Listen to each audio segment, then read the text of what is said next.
মাটি খোসাখুসি দেখেই বুঝতে পেরেছেন কিছু একটা লাগাবো। আসসালামু আলাইকুম, আপনারা সবাই কেমন আছেন? আলহামদুলিল্লাহ, আমিও অনেক অনেক ভালো আছি আপনাদের দোয়ায়। আজকে আবার চলে আসলাম ছাদ বাগানে।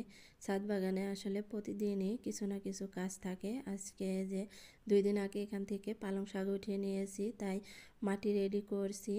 পালং শাক ওঠানোর পরে আমি গোবর সার মিশিয়ে মাটিটা রেখে দিয়েছিলাম। গোবর সার একটু কম হয়েছে, সেই জন্য আজকে ভাবলাম একটু রাসায়নিক সার ব্যবহার করে দেখি শাক কেমন হয়।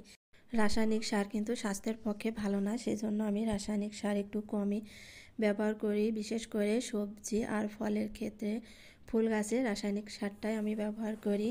আজকে ভাবলাম যেহেতু গোবর সার অল্প, সেজন্য হালকা করে একটু রাসায়নিক সারও মিশিয়ে দিলাম। মাঝে মধ্যে একটু ভালো খাবারেরও প্রয়োজন আছে, মাটিটা তাহলে উর্বর হয়। রাসায়নিক সার দিলে ফসলটা সুন্দর হয়, কিন্তু মাটির কিন্তু অনেকটাই ক্ষতি হয়ে যায়। সেজন্য রাসায়নিক সার থেকে আমি কিন্তু দূরেই থাকি, বিশেষ করে সবজি ফলের জন্য।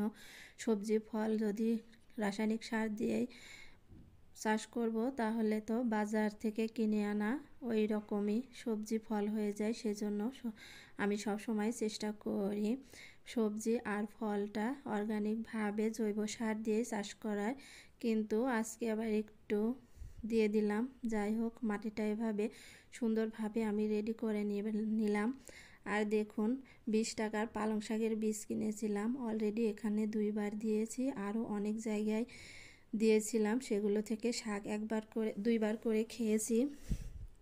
খাওয়ার পরে এখন আবার যে বীজটুকু আছে এখানে দিয়ে আরও 1বারকার মতো বীজ বেঁচে যাবে। সেজন্য আজকে ভাবলাম শীত যেহেতু চলে গেলে এই বীজগুলো নষ্ট হবে, সেজন্য দিয়ে দিলাম, যাতে শাকগুলো শীত থাকতে থাকতেই খেতে পারি। ছাদ বাগানে কিন্তু অন্যান্য সবজির চেয়ে শাকটা বেশি ভালো হয়, যেহেতু এটা পাতা ডাঁটা সবই খাওয়া যায়। সেজন্য অল্প একটু বড় হলেই তুলে নেওয়া হয়, সেজন্য শাকটা খুব সহজেই করা যায়। যারা নতুন বাগান করবেন ভাবছেন, তারা প্রথমে শাক দিয়ে শুরু করতে পারেন, তাহলে সুন্দরভাবে হবে আর বাগান করার আগ্রহটাও অনেকটা বেড়ে যাবে। আমি বীজগুলো ছিটিয়ে দিয়ে এভাবে নিড়ানি দিয়ে সুন্দর করে একটু খুঁচিয়ে সমান করে দিলাম। দিয়ে আমি কিন্তু কোনো ভারী কোনো কিছু দিয়ে পানি দিচ্ছি না, কিংবা পাইপ দিয়েও পানি দিচ্ছি না। আমি এভাবে স্প্রেয়ার দিয়ে সুন্দর করে পানিটা উপর থেকে স্প্রে করে দিব অনেকক্ষণ ধরে, যাতে মাটিটা অনেকটাই ভিজে যায়। দেখুন, অনেকক্ষণ ধরে আমি এভাবে পানি দিচ্ছি।